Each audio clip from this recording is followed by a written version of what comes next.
के अधीन होकर लोग दूसरों को दुखी क्यों करते हैं? क्या सुख मिलता है उन्हें दूसरों को दुखी करने में? दुख देना एक मानसिक बीमारी है। इस बीमारी को दूर करने का इलाज क्या है? बड़ी छोटी सी बात है। दूसरों को सुख दो, उन्हें अपने सुख में शामिल करो। बात छोटी है लेकिन आसान नहीं है। किसी को रुलाना आसान है, हंसाना मुश्किल है। किसी को हंसते देखकर हम खुश होते हैं, हमें भी खुशी होती है। हमें भी खुशी होती है, हंसी आती है, तो फिर हम दूसरों की हंसी क्यों छीनते हैं? क्यों दूसरों को दुख देते हैं? ये मेरा है, ये मेरा नहीं है।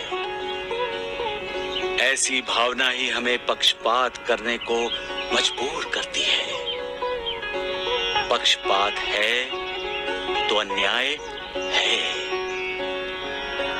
और जहां अन्याय है वहां क्रोध है, शत्रुता है, दुख है। दूसरों को सुख देकर तो देखो, कितना सुकून मिलता है तुम्हें।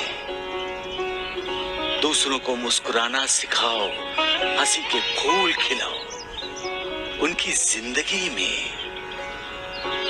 तुम्हें एहसास हो जाएगा कितनी तसल्ली हुई है तुम्हें, कितना समाधान हुआ है। दूसरों को हंसाना, उन्हें खुशी देना, सुखी करना, ये एक कठोर तपस्या है। जिसकी ये तपस्या सफल हो जाती है, मालिक उस पर अपनी कृपा की वर्षा करता है। सबका मालिक एक। अरे श्यामा, सगुण नानावली, अरे वाह, नूरबाजी, लक्ष्मी की माँ। अरे देवा, शिरडी में कोई प्रवचन देने आया है। श्यामा, ये शिरडी एक पवित्र भूमि है, यहाँ तो लोग आते ही रहेंगे। बाबा, वो शिरडी का उद्धार करने की बात कर रहा है। नूरबाजी, कोई भी हो, अच्छी बातें तो कर रहा है ना? लेकिन बाबा, उसके साथ द्वारकानाथ और वैद्य कुलकर्णी जी हैं। इसीलिए हमें किसी साजिश की बू आ रही है बाबा। साजिश?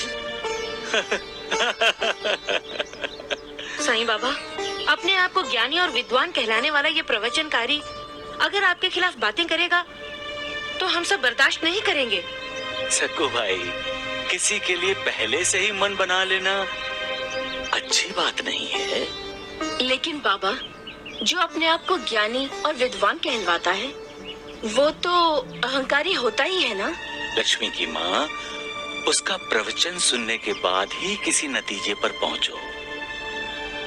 अहंकारी होगा तो अहंकार उसका सामने आ ही जाएगा। अरे वाह देवा, आप तो उसका पक्ष लेके बात कर रहे हैं। श्यामा, इंसान का व्यवहार ही उसके स्वभाव का आईना होता है। उस प्रवचनकार के वचन और स्वभाव में कोई अंतर नहीं होगा तो निश्चित ही वो एक महान संत है। इसलिए श्यामा, किसी के बारे में गलत मत सोचो, गलत मत समझो और गलत कदम मत उठाओ। सबका